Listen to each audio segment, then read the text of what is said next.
Hai, Assalamualaikum warahmatullahi wabarakatuh. Bertemu lagi dengan saya Lutfia Nurhanti dari kelas Gizi 5B NIM 19070260031. Di sini saya akan menjelaskan tentang marasmus guna memenuhi tugas pendidikan gizi yang diampu oleh Ibu Pradipta Kurniasanti.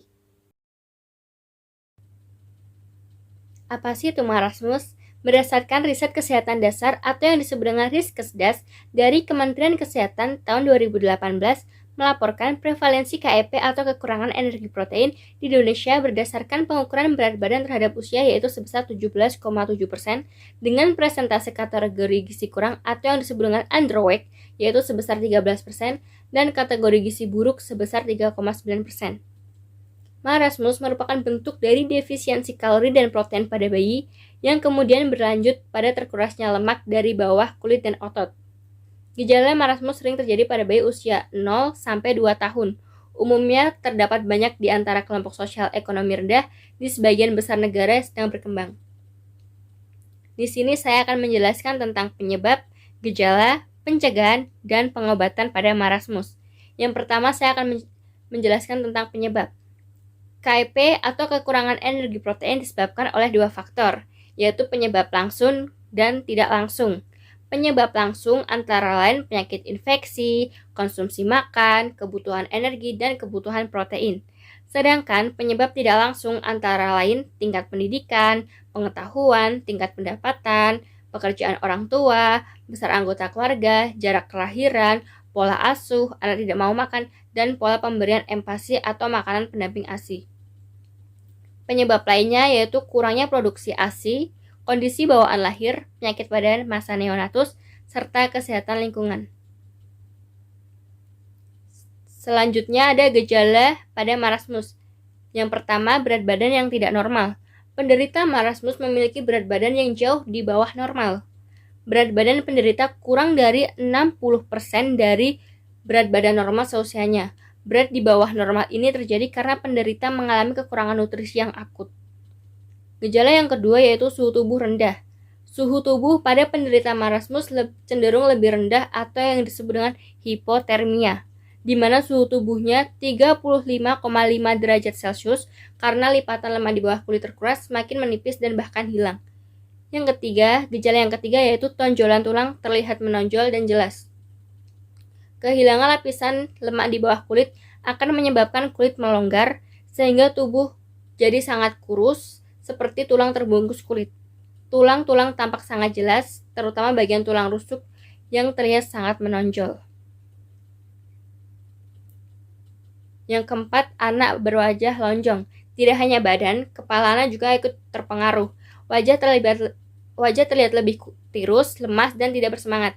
Mata terlihat cekung dan terkesan letih. Gejala yang kelima yaitu kulit keriput dan raut wajah tampak lebih tua. Hilangnya lapisan lemak di bawah kulit menyebabkan kulit menjadi kering dan cepat keriput.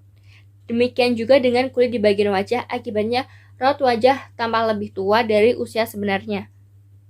Yang keenam, otot-otot melemah.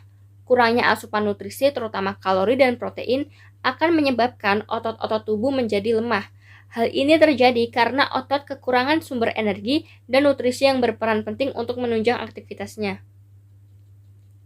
Dan yang ketujuh, itu perut cekung dan sering mengalami gangguan pencernaan. Penyakit marasmus akan menyebabkan perut menjadi cekung, disertai dengan berbagai gangguan pencernaan. Salah satu gangguan pencernaan yang sering diderita oleh pengidap marasmus adalah diare kronis. Selain itu sering terjadi gastroenteritis yang diikuti oleh dehidrasi, infeksi saluran pernafasan, tuberkulosis, cacingan berat, dan penyakit kronis lain. Selain itu, marasmus sering disertai defisiensi vitamin, terutama vitamin D dan vitamin A. Yang selanjutnya ada pencegahan pada marasmus. Upaya pencegahan yang dapat dilakukan antara lain yang pertama, memberikan asupan ASI yang cukup. Yang kedua, memerhatikan asupan nutrisi ibu dan bayi. Yang ketiga, mengonsumsi makanan yang kaya kalori dan protein, seperti mengonsumsi buah, sayur, susu, telur, ikan, dan kacang. Yang keempat, mengonsumsi vitamin dan mineral. Dan yang terakhir, menjaga kebersihan dengan cara selalu menggunakan air yang bersih untuk makan, minum, dan mandi. Selanjutnya ada pengobatan. di mana penanganan marasmus harus dilakukan secara komprehensif, bukan hanya pengobatan medis, namun juga perbaikan sosial dan peningkatan kesejahteraan atau ekonomi penderita dan keluarganya, agar tidak terus-menerus jatuh dalam jurang kemiskinan. Apabila penderita telah mengalami marasmus yang berat, dia harus dirawat di rumah sakit untuk mendapatkan pengobatan intensif selama beberapa waktu, hingga keadaannya membaik dan dapat mengejar ketertinggalan pertumbuhan untuk anak seusianya. Selanjutnya, pengobatan bisa dengan memberikan cairan dan elektrolit untuk mencegah dehidrasi pada anak. Yang kedua, memberikan asupan makanan untuk mencegah turunnya gula darah. Yang ketiga, mengatasi gangguan elektrolit. Yang keempat, mencegah anak kedinginan. Selain itu, pemberian antibiotik, pemberian vitamin A dan vitamin D, pemberian multivitamin dan mineral, pemberian makanan untuk mengejar pertumbuhan, dan merangsang perkembangan anak.